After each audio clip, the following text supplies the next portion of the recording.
Baik saudara, 3 buah rumah di Taman Jumbo Putatan terjejas kebakaran tengah hari tadi. Antara fokus negeri di bawah bayu petang ini. Perkembangan lanjut kita bersama Jovina Jim Lajim di Kota Kinabalu. Teruskan Jim.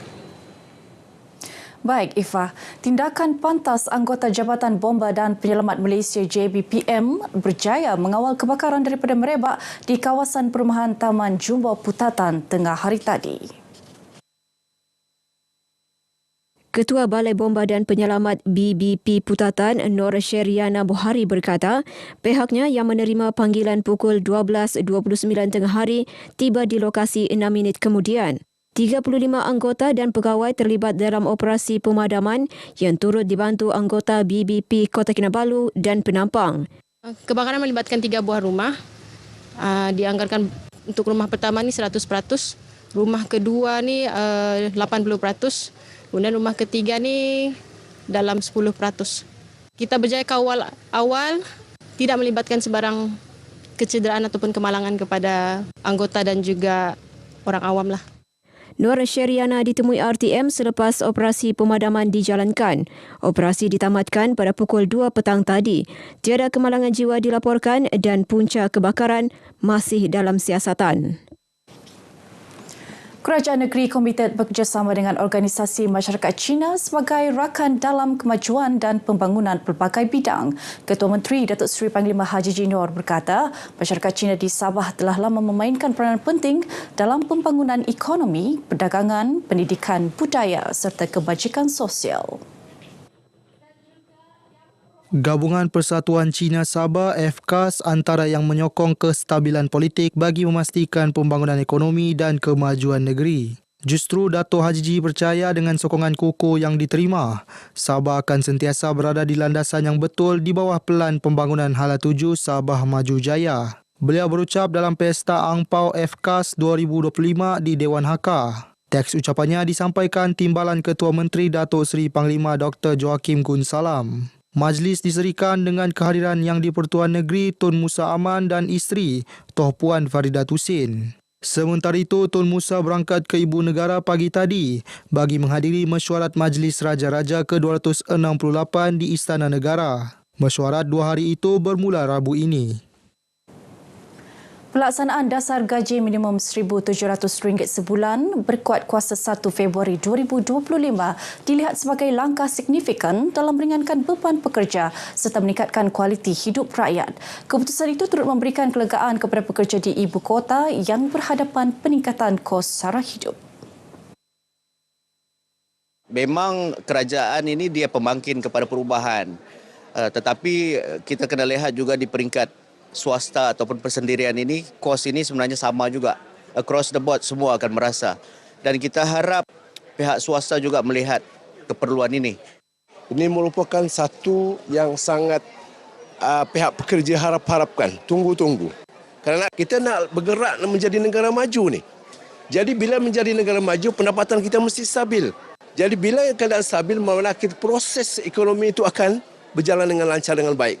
Bagi pendapat saya sendirilah, sangat baiklah kepada pekerja-pekerja yang ada di Sabah ini kerana memandangkan sekarang ni kos sara hidup sangat tinggi yang harus ditanggung oleh pekerja-pekerja, di mana kalau gaji di bawah 1,500 macam kurang, memang susahlah untuk menampung pada masa sekarang ini.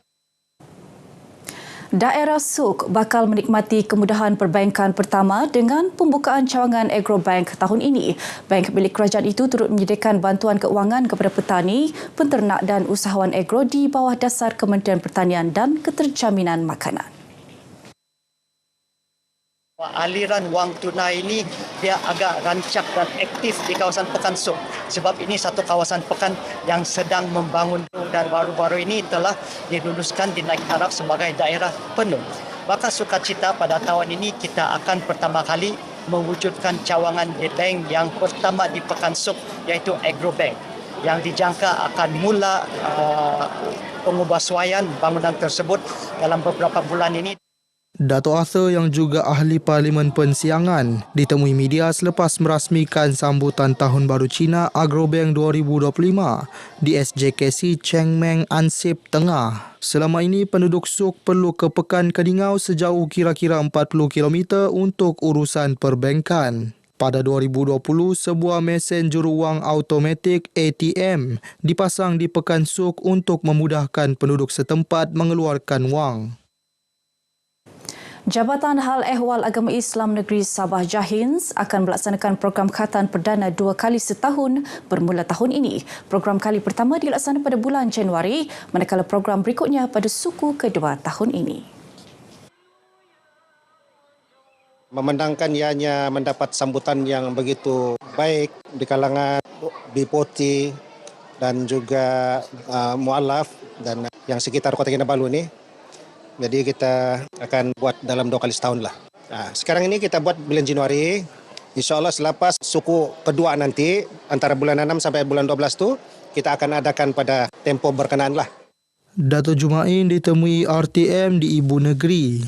Terdahulu, seramai 150 kanak-kanak menyertai program khatan perdana yang berlangsung di Masjid Negeri Kota Kinabalu. Program anjuran Jabatan Hal Ehwal Agama Islam Negeri Sabah Jahins disempurnakan Pembantu Menteri kepada Ketua Menteri Hal Ehwal Agama, Dato' Ruslan Muharram. Dengan adanya program sembah ini juga anak-anak kita yang ramai untuk berkhatan ini, semangat mereka memang sangat tinggi untuk dikhatankan, dan ini juga sekaligus ibu bapa juga merasakan gembira apabila anak-anak mereka dikhatankan. Sementara itu, 100 kanak-kanak menyertai program khatan perdana Kampung Titingan di Masjid Babul Khair. Program tahun yang bermula seawal 7 pagi itu dirasmikan Adun Apas, Datuk Nizam Abu Bakar Titingan yang juga Pembantu Menteri kepada Ketua Menteri Sabah. Program sempena cuti sekolah ini anjuran Masjid Babul Khair Kampung Titingan. Dengan program-program seumpama ini, kita sikit sebanyak telah dapat membantu mereka-mereka yang kurang berkemampuan untuk mengkhatankan anak mereka, dan sebenarnya program ini adalah satu program yang cukup baik. Jadi saya ingin memuji usaha yang dibuat oleh masyarakat Kampung Titingan.